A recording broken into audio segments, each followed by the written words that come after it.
When he was about between 1.5 and 2, I was working at a plant about 1.5 blocks away from where he lived.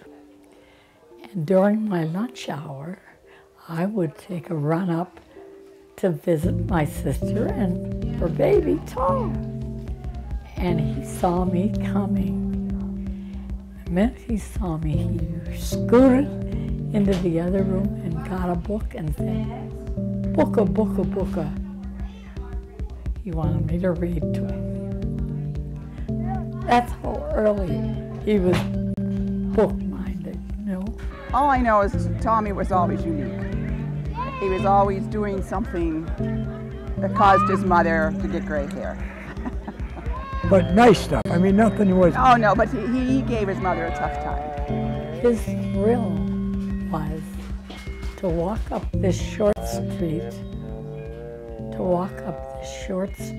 that they lived on, and pick up stones. In those days, you were allowed to park on the street, and he'd pick up stones and break car windows.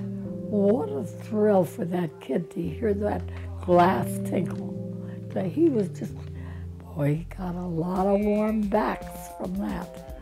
I was marginal as a kid, alone in the woods all the time, suffering in the basement with blood coming out of my ears and skin when I was on sun too long. How about the time that they hung up the big sheet out of the Catholic high school? I forget what the sheet said, but Tom was already a rebel, if I can use the terminology.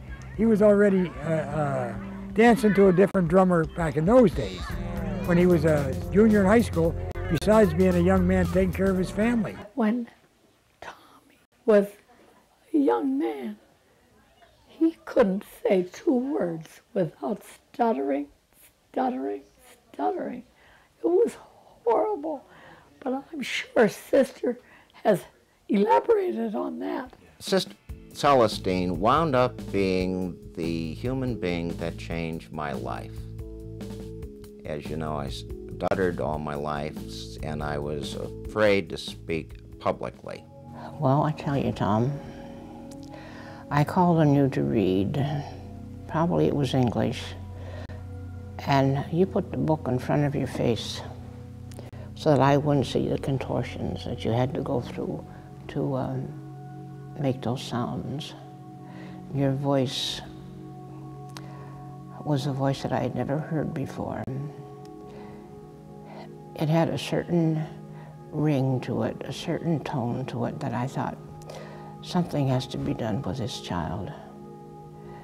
And after a few thoughts about it, and I was in charge of forensics at that time, I asked you to join forensics. Forensics, which is the public speaking program the school had. I thought, I can't let Tom go on like this. It's too good of a voice not to be heard. I remember the first meet that we had with Ridgeway High School in forensics one night after school. And I remember you telling me that you left school and went home and got dressed with a shirt and tie and a coat. And you told me when you came back, you said to your mom, "Mom, if I make it today, I'm going to be all right." And you engaged in the competition, and you made it. Of all the human beings in my entire life, other than Mom and Dad, you have had the greatest influence on me and changed me and gave me the will to take on my weakness I'm every glad day. for that. But the beauty of that stuttering experience is it made me so inward, so marginal, so alone, so abnormal, so isolated, that it helped me learn sociology better, quicker. I was more natural at it than most. And I often wonder if I didn't stutter, if I'd be any good at this business at all. And to this day, stuttering has turned out to be a great asset for me.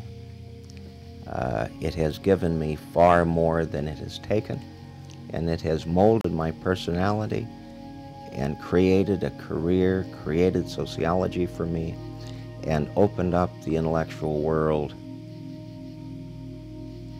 and made me very marginal. Then after that, you lost your dad. I felt so sorry for you. But I believe it was supposed to be that way.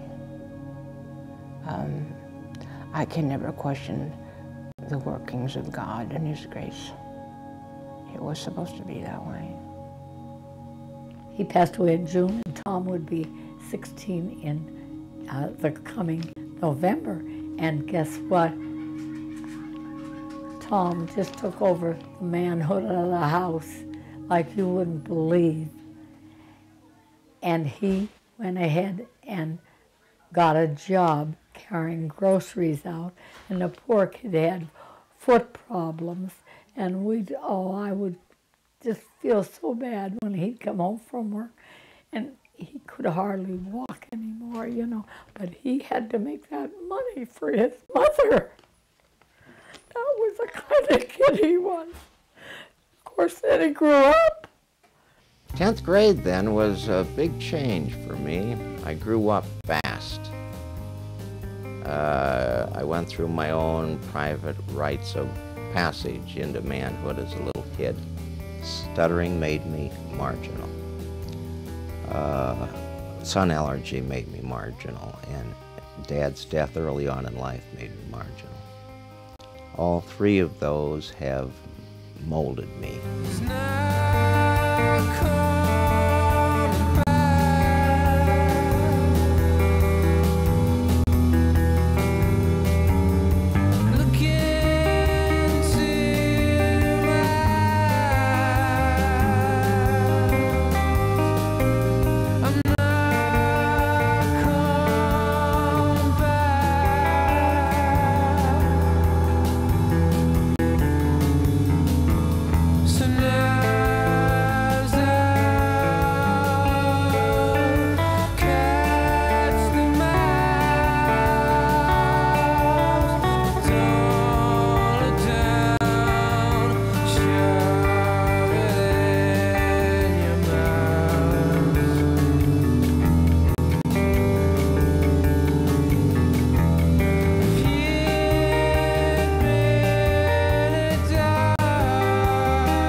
Society is like an organism. It's born, it grows, it matures, it gets old, and it dies. What stage do you think America is in today? Infancy, adolescent, maturity, senility, age of transition. We're dying. We're at the tail end of the age of transition. We're dying on time. This is a textbook case of a society falling apart. There aren't any bad guys, okay? When the society falls apart, then what happens? You build a new one. Who builds a new one? The symbol-shifting magicians. You make up stuff. Who's that going to be? You guys. Your music is desperately trying to do it now. Desperately trying. It'll come. So gradually, you've got to enter this next period of infancy again, where history starts all over. How long do you think it took ancient Egypt to go through these stages and ultimately die? Almost 4,000 years. How long did it take Rome to go through the stages? Not quite 800. How long has it taken America? 300 years to get through this. Why?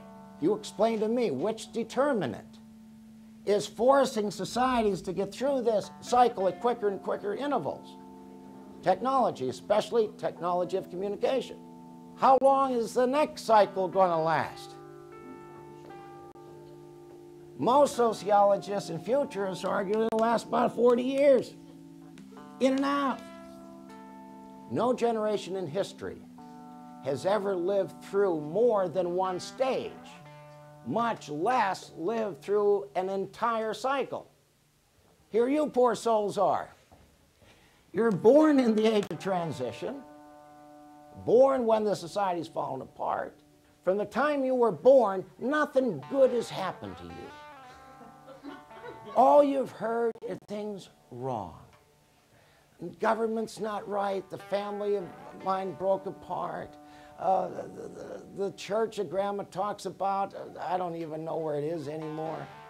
Are you with me? Crime, juvenile delinquency, child abuse, drug abuse, alcoholism, nitwits all over the place, one form of pathology after another.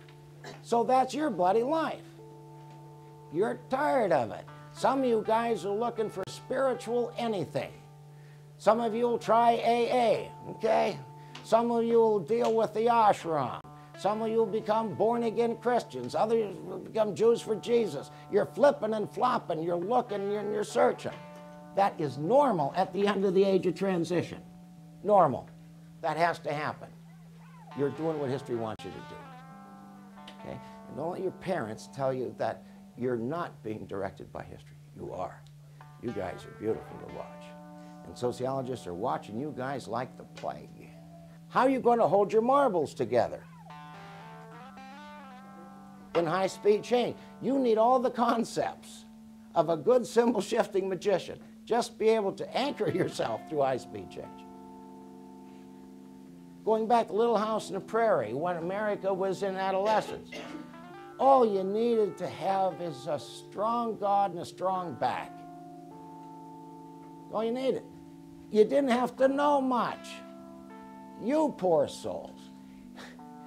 You've got to learn about America. You've got to learn about Japan and China and stocks and bonds and skills and computers and mathematics. And before you know it, you're saying, by the time you're 18, I'm tired of all this. He is as committed as anybody I've ever seen to teaching and learning. And I think there's a level at which teaching and learning bypass education and go into other realms. I mean, what is more archetypal? What is more profound than to really be able to bring another person along by introducing them to a world about which they know very little, or to teach them a new way to put the component parts together so you get a whole. That's what he does. I can't even begin. I don't know. He's one of those people that you meet and you just know, like there's something about him. Mr. Lambert.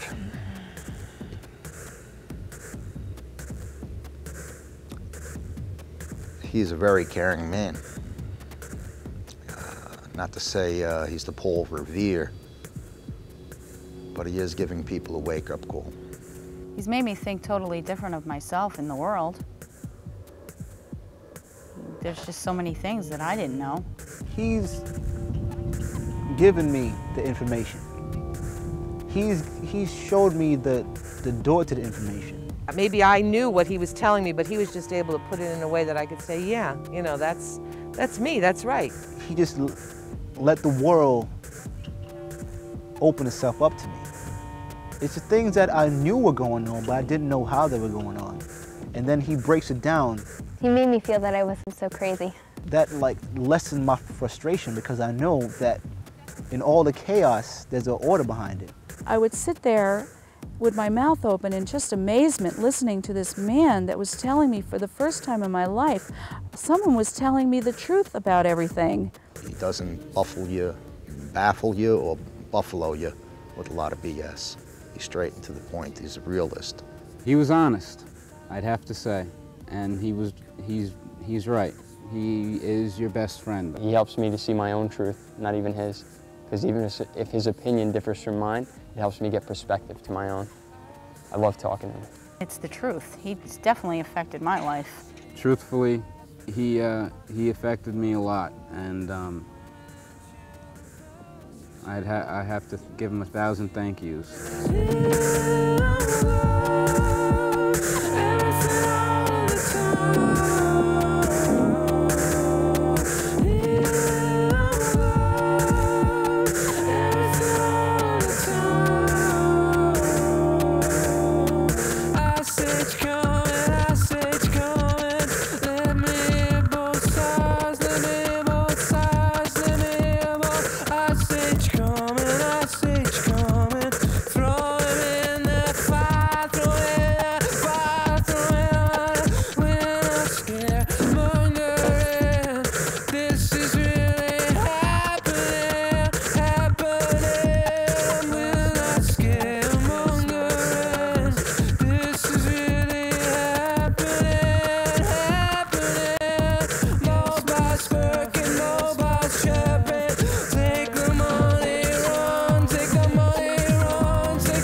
Strange things have happened that never before.